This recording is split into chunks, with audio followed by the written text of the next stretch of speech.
Hi Taurus, welcome. Kamustahin naman natin ang love life mo. So be open-minded po, hindi halos lahat makaresonate. Thank you nga po pala sa mga nagsusubscribe, sa mga bumabalik. Maraming salamat. So tingnan natin kung sino to nagkakaroon ng interest sa'yo. Pass ba to? New pa to? Ayan, start na tayo. Sino to? Sino to nagkakaroon ng interest sa'yo? Give me the message.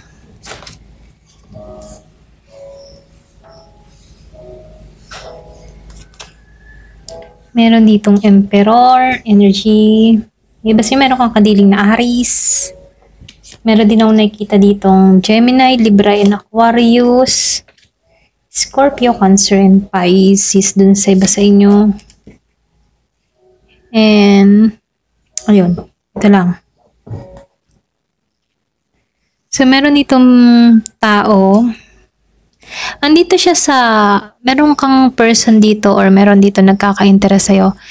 Yung kilala or pwede rin sabihin na meron siyang control. Okay? Very independent na tao. Siya yung ganung klase ng tao na very independent. May authority siya sa sarili niya. Meron siyang mga sinusunod na rules or pwede rin may pagka-stricta siya dito. So, nakikitaan ko dito malaki yung expectation nito, no? Ganon. Pwedeng yung iba sa inyo medyo nahihirapan kang pakisamahan ng tao na to. Okay? Pwedeng kilala mo na to or pwede rin bago pa lang to. Okay?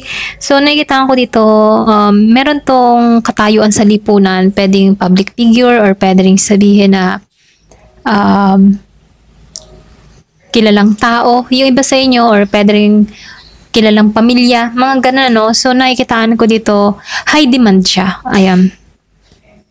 Ayan, ito lang nakikita ko dito. Pwedeng ikaw ay nalilit sa tao na to, or pwede rin masyado tong mataas para sa'yo. Parang nagdadalawang isip ka kung pagtutuunan mo ba to ng pansin, okay? So, meron ditong tao na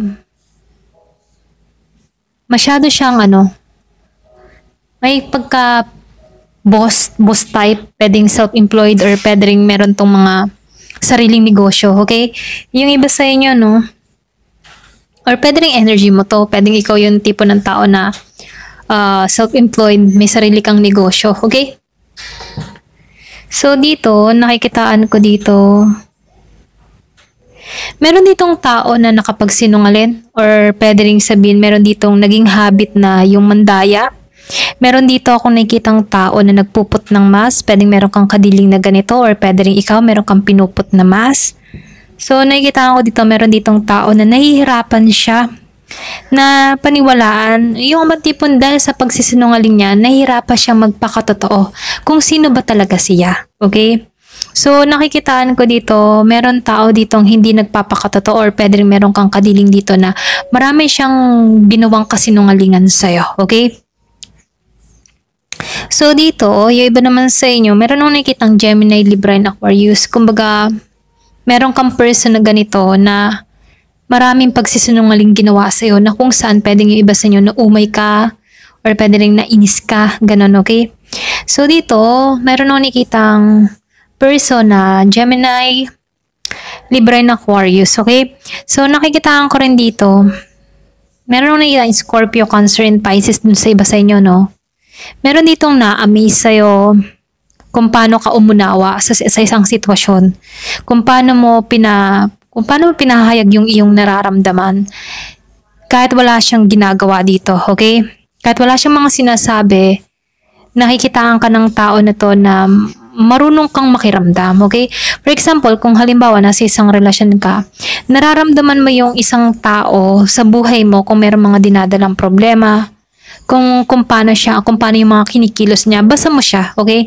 Hindi na kailangan magsalita ng tao na to para ipaalam sa iyo yung nararamdaman niya, bagkus nararamdaman mo kung ano yung kailangan ng taong ito, okay? Kaya itong tao na to na-amaze siya sa'yo kung paano ka makiramdam, kung paano mo mabasa yung kanyang nararamdaman dito, okay? So dito, no, itong tao na to, mahal ka nito kasi nararamdaman niya kung paano yung puso mo ay napaka-warm, okay? Or pwedeng napakabuti. Kumbaga merong ditong tao nagmamahal sa'yo dahil sa pag-uugali mo. Okay? Yung iba sa inyo, no? So, meron ditong tao, yung iba sa inyo, no? Meron kang person, meron ditong tao sa buhay mo. Meron akong nakitang Gemini, Libra, and Aquarius. Pamula nang nakilala ka ng tao na to, doon nagsimula yung expanded para sa kanya, okay? So, maraming mga nangyari. Para ba siyang nag-expand? Para ba siyang natuto sa'yo? Marami siyang mga ideas, meron siyang mga inspirasyon na nagagawa. Kung ikaw yung nagbigay ng inspirasyon sa tao na to, kung paano niya, yung mga tipong gumana yung utak niya dahil sa'yo, okay? Ikaw yung isang dahilan kung bakit marami siyang natutunan sa buhay na hindi niya namang ginagawa before. Malaki yung naiambag or naitulong mo sa taong ito, okay? Kaya itong tao na to, pamala ka nang nakilala or nakita ka ng tao na to, iba ka, okay? So, grateful tong tao na to sa lahat ng mga nangyari sa buhay niya nang makilala ka nito, okay? So, meron nung nakikitang Scorpio, Cancer, and Pisces. Yung iba sa inyo, no? Gemini, Aquarius, and Libra, Scorpio, Cancer, and Pisces, and Aries. So, ikaw yung special para sa tao na to. Yung iba sa inyo, pwedeng bago to or pwedeng bagong karelasyon mo sa panahon ngayon. Ramdam ng tao na to kung gaano ka-special. Masaya tong tao na to, lalo-lalo na pag magkasama kayo. Lalo-lalo na kapag nagsasama kayo. Pwedeng iba sa inyo, kalibin partner mo to, asawa mo to. Lalo-lalo pag kayong dalawa magkasama, no? Andin yung enjoyment sa bawat isa, okay?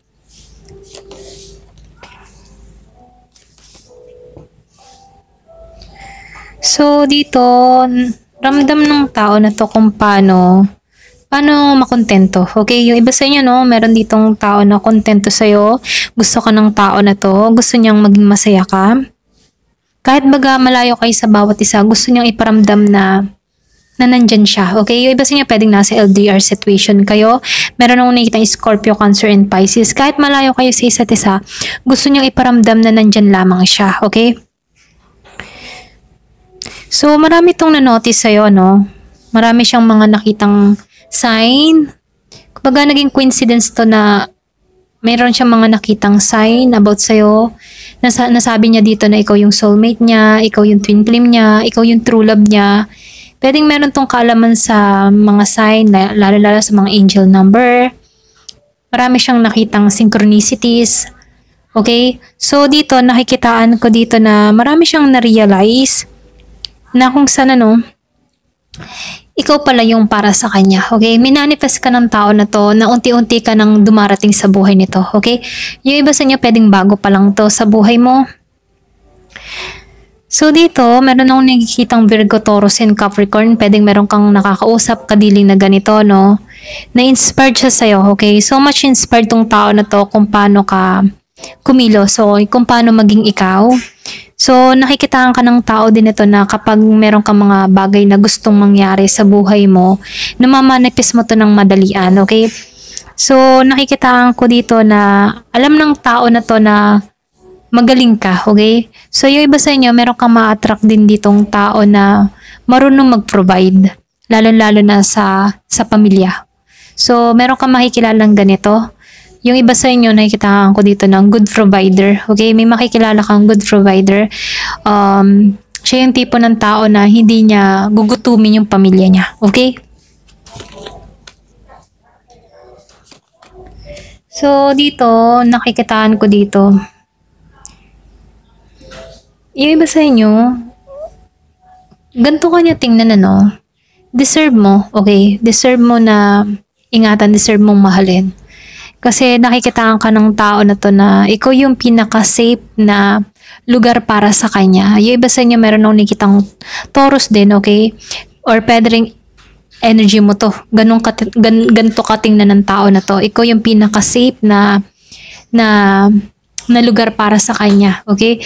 So, nakikitaan ka ng tao na to kung paano ka mag-alaga, mag-aruga. Natatakot din tong tao na to na mawala ka. Yung iba sa inyo, ha? May takot dito na mawala ka. So, nakikitaan ko dito, yung iba sa inyo meron ditong past person ka. So, nagitong pabaya. Itong past person mo dito, no? Marami itong mga choices na nagkamali siya dito. Ngayon, nararamdaman ng tao na to na marami siyang napalampas. Okay? So ngayon niya nalalaman yung lalim na connection nung panahong wala ka na. Okay? So meron kang past person na nagsisisi. Marami siyang nagpabaya siya dito. Ito lang yung mensahe, nagpabaya siya. Marami siyang nagawang pagkakamali na hindi niya inayos. Okay? Ayan. So, itong tao na to, yung past person mo, ngayon yung nakikita ng malinaw lahat, okay? Na dapat hindi nagsinungaling, dapat hindi nagput ng mask, lalo-lalo na kapag kasama ka, okay? Malungkot tong tao na to kasi hindi niya inaasahan na ikaw pala regalo para sa kanya na nabaliwala niya. Ganon, okay? So, meron akong nakitang Pisces. Kung meron kang kadiling na Pisces, so, hindi niya sinunod yung yung inner guidance niya dito, no? Kaya itong tao na to, feeling stuck sa sitwasyon. Nahirapan siyang makita kung paano, kailan, na magiging normal ang lahat. Ayan. So, meron kang past person na gano'n. Meron akong nakikitang Gemini, Libra, and Aquarius, kung meron kang kadiling na ganito. So, meron akong nakikita ditong tao na Scorpio, Cancer, and Pisces, kung meron kang kadiling na ganito, no? Itong tao na to, overflowing. Kung paano mo pinararamdam yung pagmamahal. Kumbaga yung pagmamahal niya dito ay swak na swak. Yung love na namamagitan sa inyo, nakikitaan ko dito, meron ditong tao nagpaplano na bumuo ng pamilya sa'yo.